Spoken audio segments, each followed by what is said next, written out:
هايله. مش مساله ان انا الفرق بيني وبين ابني 20 سنه، لا. المشكله ان في ال 20 سنه دول حصل فيها اللي ما حصلش قبل كده. يعني مثلا المتعه. انا قبل كده لو من 100 سنه مثلا كانت المصدر الوحيد للمتعه عند الولاد ان هم يلعبوا كوره في الشارع. فبالتالي انا ما كانش دمي تقيل قوي. يعني المقارنه اللي بيني انا كأم وبين الكوره في الشارع ما كانتش حاجه مغريه قوي. لكن دلوقتي مش ممكن. الاغراء والجذب الجيمز. انا ما زلت برضه يعني اعذروني حقيقه اختلافي في الجزئيه دي، ما زلت شايف ان كل ده مش قيم حقيقيه. لا احنا انتقلنا من القيم، هنا انتقلنا في تغيرات الادوات. لكن ما تزال القيم في الاخر اسس، خاصه لو القيم دي نابعه من الدين. يعني انا النهارده وارد جدا ان انا كأب ما بقاش فاهم في مثلا برامج الشاتنج الجديده، زي ما ابويا مثلا ما كانش فاهم مثلا في الاتاري مثلا اول ما ظهر. هو الاتاري برضه في 30 سنه. يعني ماشي، انا مش كبير قوي يعني.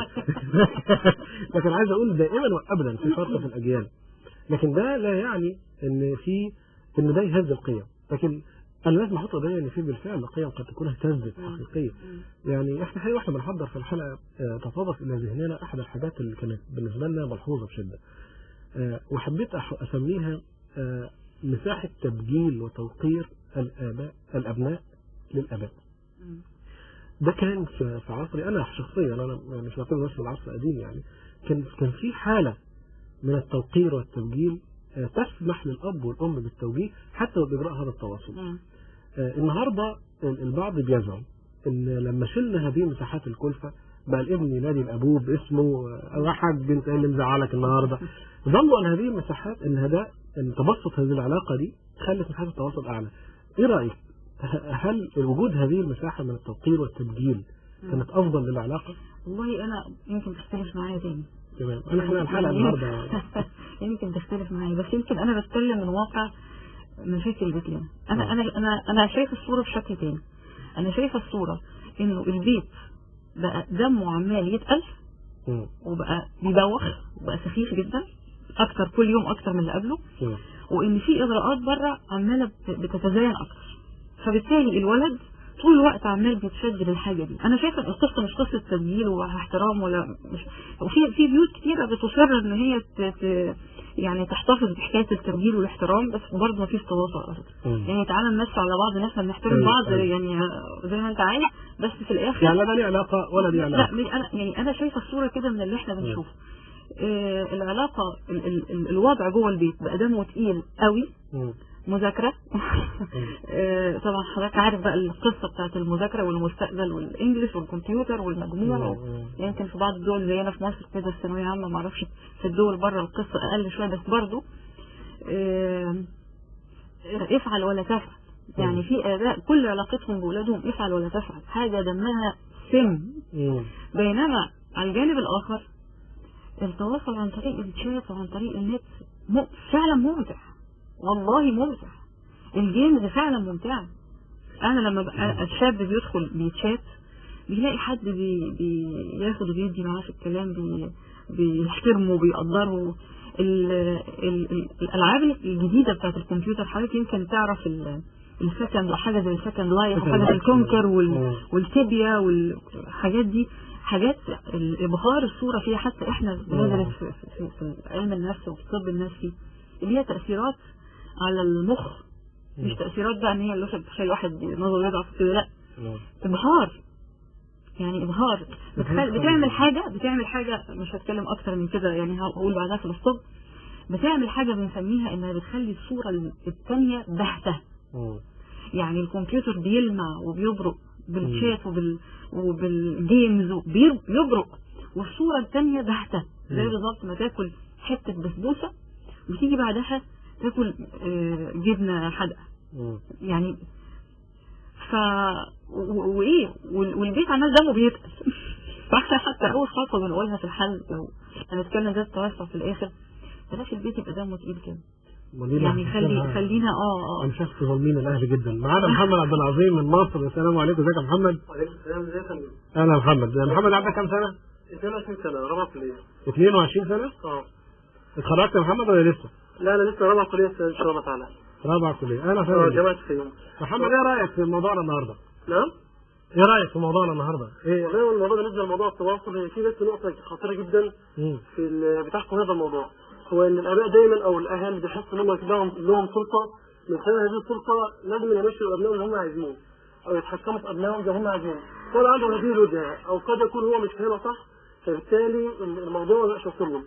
على سبيل المثال أنا شخصيا علاقتي بوالدي أو أهلي التواصل قوي جدا، ولكن ممكن يجي عند نقطة معينة نختلف فيها، هو بيصر على رأيه على الرغم ان احنا ممكن نتحاور ممكن نتناقش، انا اقتنع برأيي ولكن هو بعد ما يقتنع بيصر برضه على رأيه هو.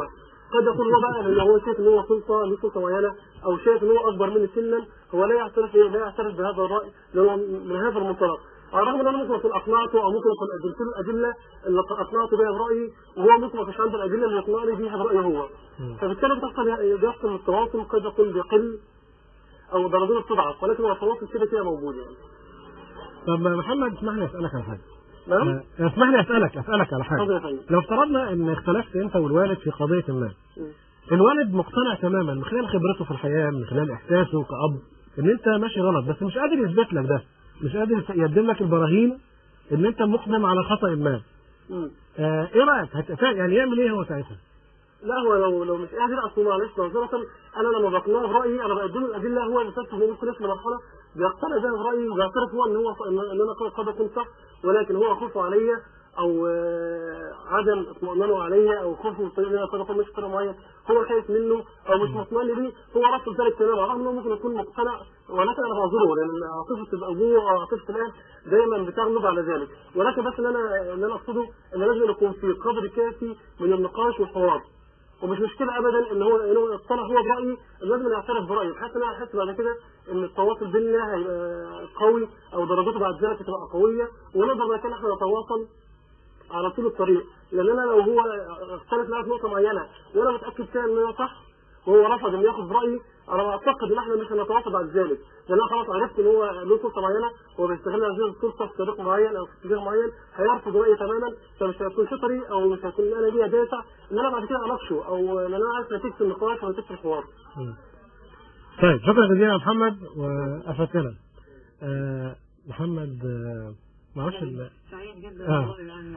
أنا الحقيقة برضو يعني هو الآن نقطة ثانية هي بالفعل كانت على خريطة النقاش السلطة. هل مفترض التواصل بين الأهل وبين الشباب يكون قائم على الإقناع المتبادل؟ يعني اقنعني واقنعك؟ هي في حاجات المتعلقة بنظام البيت ما فيهاش إقناع، متعلقة بالسيستم بتاع البيت، يعني الأم والأب دولة الرؤساء الجمهورية بتاعة البيت. نقف هنا واسمحوا لنا ناخد فاصل ونرجع. لا بالفعل هو الحقيقة لا يعني ده فيما هو متعلق بنظام البيت كنظام، دي قصة ثانية. يعني مثلا احنا من نظام البيت عندنا مش بتكلم عن نفسي، بقول مثلا يعني من نظام البيت عندنا ان احنا مش بنشغل في التلفزيون اغاني خالية، ده نظام البيت. من نظام البيت عندنا ان احنا ما بنستقبلش مكالمات من بنات للولاد، يعني ما فيش ولد تكلمه بس، ده نظام البيت، ده كنظام، ده ما فيهوش اقناع، لكن اللي فيه اقناع انه انا اشكل له رايه، لانه في الاخر هو ممكن يعمل ده من ورايا، دي قصه ثانيه بقى. ما هو يعني هو النهارده محمد تعامل مع الموضوع على اطلاقه ان لازم يقنعني، ولو ما اقنعنيش واستخدم سلطته ومش عارف اتواصل معاه تاني. لا احنا هو بقول لك احنا في مساحتين ملخبط بينهم، ان في مساحه ان انا بحط نظام للبيت وهم الولاد بيبقوا فاهمين كده. البيت ده يا ابني ما ينفعش فيه كذا، ما ينفعش فيه كذا، ما ينفعش فيه كذا، ما ينفعش ده البيت كنظام، دي سهله وتيجي بالسلطه. ده يعني شكليات اداره البيت سهله. اداره البيت يعني يجي الساعه كام ويروح الساعه كام وياكل ايه والكلام ده. لا مش قصدي، يعني مثلا في اشياء ممنوعه في هذا البيت، يعني مثلا ممنوع في البيت ده ان حد يدخن. هو مسموح بره البيت؟ ما بقول لك اهو انا بتكلم في النظام كنظام، دي بالسلطه سهله تيجي. البيت ده يا ابني ما فيهوش حد بيشرب سجاير، البيت ده يا ابني ما فيهوش ولاد بيكلموا بنات، ده نظام البيت. ده يجي بالسلطه ومش مهم فيه الاقناع. لكن لو انا عايزه اشكل شخصيه بني ادم مفيش مفر من الاقناع، مفيش مهرب. طيب انا واضحه.